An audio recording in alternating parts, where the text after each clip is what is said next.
Dear students, आज मैं आप लोगों के सामने एक नया लेसन लेकर फिर से उपस्थित हूँ। आज के लेसन का नाम है the Shri Krishna eating house. ये एक बहुत ही इंटरेस्टिंग स्टोरी है। आज हम इस स्टोरी का पार्ट 1 करेंगे। तो आइए थोड़ा सा स्टोरी के बारे में प्री रीडिंग करते हैं। This story is taken from a novel, The Village by the Sea. ये जो स्टोरी निकाला गया है एक नॉवल से, छोटा सा पार्ट निकाला गया है जिस नॉवल का नाम है The Village by the Sea. This story is written by Anita Desai. इसकी राइटर जो है वो है Anita Desai. This story is about a 13-year-old boy named Hari who stays in a village named Thul. तो ये स्टोरी जो है एक 13 साल के लड़के की कहानी है जिसका नाम हरी होता है, जो बहुत ही ज्यादा गरीब फैमिली से बिलोंग करता है। उसकी 3 बहनें रहती हैं और माँ बिस्तर पे होती है, बहुत ज्यादा बीमार होती है। जिस गांव से वो आता है वो गांव का नाम है थुल और वो बॉम्बे आता है कमाने के लिए। तो चलिए स्टोरी की तरफ बढ़ते हैं और स्टोरी को समझते हैं। The Shri Krishna eating house. The Sri Krishna Eating House was the meanest and savviest restaurant Hari had ever seen, even in Thul. There were cafes that were pleasanter, but the Sri Krishna Eating House did not have even so much as a colored picture glued to the wall, or perhaps there had been one and it had disappeared under the grim and soot with which the walls were coated. The ceiling was thick with cobwebs that trapped the soot and made a kind of furry blanket over one's head. The floor and the wooden tables were all black too, since they all got an even share of soot from the open stoves cooked all day in a huge aluminium pans, and the chapatis were rolled by hand and baked. तो the Shri Krishna eating house एक restaurant था और हरी जो था वो 13 साल का लड़का है। वो एक गांव जिसका नाम थुल है वहाँ से आता है बॉम्बे, और वहाँ उसने देखा कि ये जो रेस्टोरेंट है ये बहुत ही ज़्यादा गंदा रेस्टोरेंट था। इसमें साफ सफाई बिल्कुल नहीं थी। दीवार पे जाले लगे हुए थे मकड़े के, इतने बड़े बड़े कि किसी के सर के ऊपर वो मानो कि एक चादर की तरह ढक जाए। और दीवार पे जो भी इमेजेस टांगी हुई थी, पिक्चर्स टांगी हुई थी, वो सब धुआं से काला हो चुका था, क्योंकि दिन रात जो चूल्हा जलता था उससे जो काला धुआं निकलता था उससे पूरे रेस्टोरेंट की जो काया थी वो एकदम बदल गई थी। बिल्कुल वो साफ सुथरा नहीं दिख रहा था। और जब हरी ने उस रेस्टोरेंट को देखा तो उसने ये सोचा कि इससे बेकार रेस्टोरेंट तो मैंने अपनी ज़िंदगी में नहीं देखा है। थुल भी एक छोटा सा गांव है, लेकिन वहाँ पे भी जो कैफ़ेज़ वगैरह हैं, जो छोटे मोटे होटल्स हैं, वो भी इससे बहुत ज़्यादा ठीक ठाक देखने में है और साफ सुथरा है। इस रेस्टोरेंट में पूरा दिन चपातीस बनता था, जिसकी वजह से चूल्हे से जो काला धुआं निकलता था वो पूरे रेस्टोरेंट को काला कर दिया था। उसका सीलिंग जो था वो भी पूरा धुआं से काला हो गया था। तो इस तरह का कुछ देखने में रेस्टोरेंट जो था the Shri Krishna eating house लगता था। It was certainly the best restaurant anyone can find in Bombay. Even a beggar could afford buy him a meal here, and the usual customers were beggars and coolies who had stopped in between carrying their load.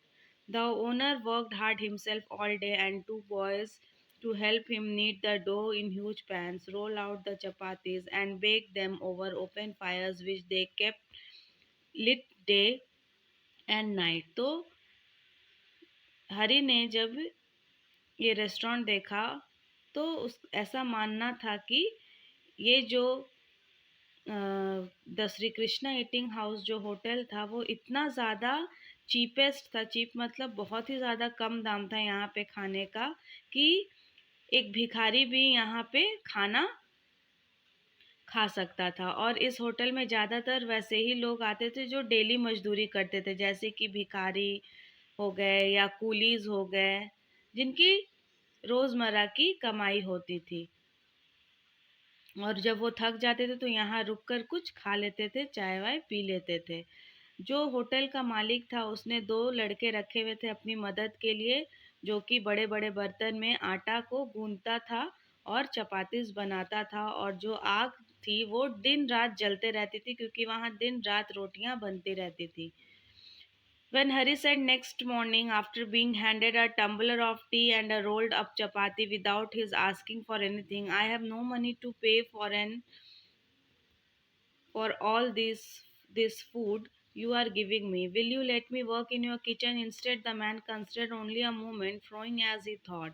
Then he said, yes, I can do with another boy in the kitchen. Start by washing these pots. Then you can knead the dough and help roll out the chapatis. If you like, you can stay here and work for your meal and earn 1 rupee a day like the other boys. तो अगले दिन जब बिना मांगे हरी को रोटी और चाय मिलती है तो वो कहता है कि मेरे पास इसके पैसे देने के लिए नहीं हैं, तो क्या आप मुझे इसके बदले अपने होटल में काम करने देंगे? तो जो मालिक है वो यह सोचता है बस 1 सेकंड के लिए कि मैं क्या करूं, और वो तुरंत कहता है कि और बाकी लड़कों के साथ तुम यहाँ रह सकते हो, और तुम शुरुआत बर्तन धोने से करो, और अगर तुम चाहे तो डेली 1 रुपये कमा सकते हो, यहाँ रह भी सकते हो और यहाँ काम करके 1 रुपये कमा भी सकते हो। तो यहाँ पर हमें ये देखने को मिलता है कि हरी चाय रोटी जो उसे खाने को मिलती है वो खा के तुरंत ही चला जाता है काम करने के लिए। और वो सबसे पहले बर्तन साफ करता है। तो जब वो बर्तन साफ करने लगता है, चूँकि दिन भर चूल्हा जलता रहता था, इस वजह से बर्तन जो था वो काला हो गया था, तो उसे बर्तन को साफ करने के लिए किसी तरह का कुछ खुरदरा सामान नहीं मिल रहा था। बस वहाँ पे नारियल के छिलके रखे हुए थे जिससे कि वो बर्तन को रगड़ के साफ करे। तो उसने ये काम भी बहुत अच्छे से किया, और बाद में जो लड़के आटा गूंथ रहे थे उनका भी वो मदद करता है, क्योंकि आटा गूंथना उनके लिए बहुत भारी काम था, क्योंकि दिन रात चूँकि रोटी बनती थी चूल्हे पे तो ज़्यादा से ज़्यादा आटे की ज़रूरत होती थी। और वो 2 लड़के जो थे वो बिल्कुल शांति से काम कर रहे थे। तो हरी भी वहाँ उनके साथ मिल के काम करने लगा, लेकिन जब भी वो दोनों आपस में कुछ बात करते थे हरी को समझ नहीं आती थी, क्योंकि हरी को ऐसा फील होता था कि वो लोग तमिल भाषा में बात कर रहे हैं। इस तरह से उनकी जान पहचान उतनी नहीं हो पाई, और वो काम करते करते बहुत ज़्यादा थक जाते थे। एक रोटी बेलता था तो दूसरा रोटी सेकता था, और हरी को ये काम दिया गया था कि जो भी कस्टमर आए हैं उन्हें वो सर्व करे। और इतना काम करने के बाद वो लोग इतना थक जाते थे कि उनके पास बात करने की भी ताकत नहीं रहती थी। और हरी भी उनके साथ साथ काम करता था, लेकिन वो बहुत शांति से उनके साथ काम करता था, क्योंकि उनकी भाषा उसे समझ में नहीं आती थी। Work and such heat in that small place that no one ever seemed to have the strength or the time to talk. Hari too felt silent. तो यहाँ पे वो सारे लड़के जो थे वो एक छोटे से कमरे में दिन भर आग जलती रहती थी। इतनी गर्मी रहती थी कि वो काम करके दिन भर थक जाते थे कि उनके पास थकावट की वजह से और एनर्जी नहीं बचती थी कि वो किसी से बात कर सके। तो इसी वजह से हरी भी चुपचाप रहता था। तो आज हम इस पार्ट में यहीं तक करेंगे। अगले पार्ट 2 के साथ जल्दी आऊँगी। Thank you.